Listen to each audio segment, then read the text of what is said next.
Chers amis, cette semaine est la semaine du Shabbat mondial. En fin de semaine, Parashat Vayera, il y a un Shabbat organisé mondialement, que ce soit dans le monde francophone, américain, sud-africain, espagnol, russe, partout. Les rabbinim organisent un Shabbat mondial pour sensibiliser non seulement ceux qui sont déjà Shomrei Shabbat de mieux faire le Shabbat, mais surtout ceux qui sont éloignés, qui ne font pas encore le Shabbat, de connaître la beauté, la grandeur du Shabbat. Donc nous aussi cette semaine, sur notre site Leava, sur tous nos supports, le compte WhatsApp, sur nos chaînes YouTube, sur Facebook, sur tous nos supports, on va parler principalement du Shabbat. Je vous demande de non seulement regarder pour que aussi vous soyez sensibilisés, mais de sensibiliser les autres, pour qu'il y ait beaucoup plus de personnes, et ainsi le Shabbat sera beaucoup plus sanctifié. Le Shabbat, les gens ne le savent pas, mais c'est peut-être la mitzvah la plus importante de toute la Torah. Dans les 10 commandements, c'est certain que c'est les 10 mitzvot les plus graves, les plus importantes de la Torah. On a la première qui concerne Dieu, je suis l'Éternel ton Dieu, il faut croire que Dieu existe. 2, il n'y en a pas d'autre, pas faire d'Avodazara, de l'idolâtrie. 3, ne pas prononcer le nom de Dieu. Et ensuite commence les mitzvot. Quels mitzvot? Il y a l'adultère, il y a l'assassinat, il y a le vol, il y a le lashon hara, beaucoup de choses qui sont extrêmement graves, manger du porc, etc. Mais tout ça passe après le Shabbat. Le 4e du commandement, le Shabbat. À propos de cette mitzvah, il est écrit que Dieu a dit à Moshe Rabbeinu, va leur dire au peuple d'Israël qu'il y a un cadeau que je veux leur donner qui se trouve dans mes trésors. À propos d'aucune mitzvah, Dieu il a dit ça, qu'à propos du Shabbat. Ce n'est pas simplement une mitzvah comme ça, que c'est bien, tu as beaucoup de olam haba, etc. C'est un cadeau que Dieu nous donne de ses trésors. Dieu c'est infini. Et il a un trésor, c'est les plus belles choses qu'il a et nous les donne. Ceux qui savent c'est quoi la beauté du Shabbat, franchement, ils ont pitié, vraiment de pitié sincère. Pour ceux qui n'ont pas goûté, c'est quoi la beauté du Shabbat? Le Shabbat est appelé Mekor HaBracha, la source de bénédiction. Beaucoup de gens nous écrivent, ils ont des problèmes, ou de Shambaï, de Parnassa, des maladies. Ils ont besoin d'être bénis quelque part, il leur manque la bénédiction, ça ne marche pas assez, le flux il est fermé. La solution numéro 1 pour sortir des problèmes s'appelle le Shabbat, la source de bénédiction. C'est-à-dire que des fois quelqu'un il a droit à beaucoup de bénédictions, mais le robinet il est fermé, il faut l'ouvrir. Ce robinet s'appelle Shabbat. Tu fais Shabbat, le flux vient. Tu ne fais pas Shabbat, ça ne marche pas. Même pour la parnassa, il y a des gens qui disent, je ne peux pas, si je ferme Shabbat, alors je ne travaille pas Shabbat, je ne vais plus m'en sortir. On a des milliers d'exemples de cas du contraire.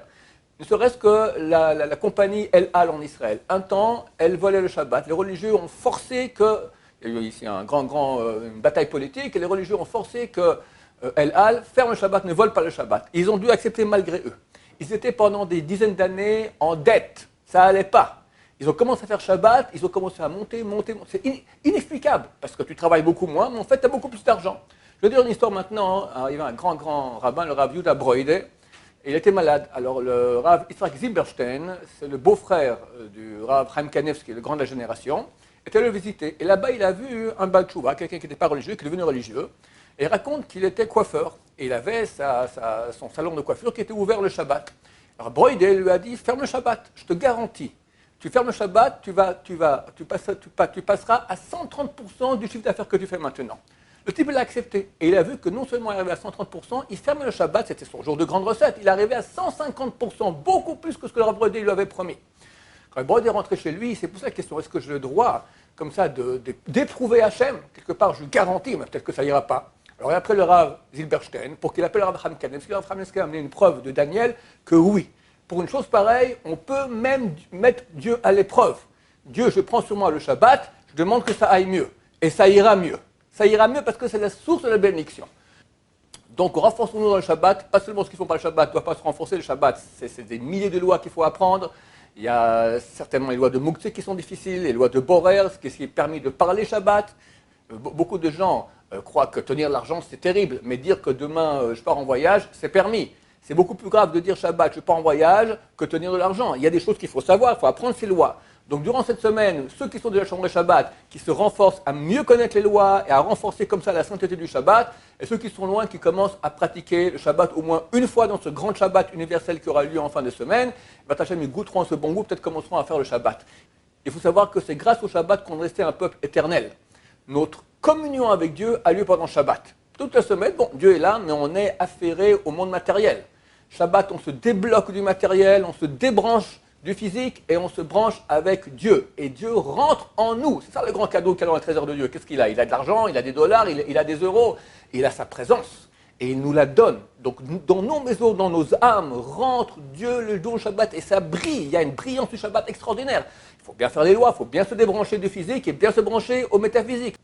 Et c'est peut-être la chose qui a le meilleur goût au monde. Est-ce qu'il y a une chose qui est meilleure que le plaisir que Dieu veut nous donner, le trésor, le cadeau qu'il y a dans ces trésors?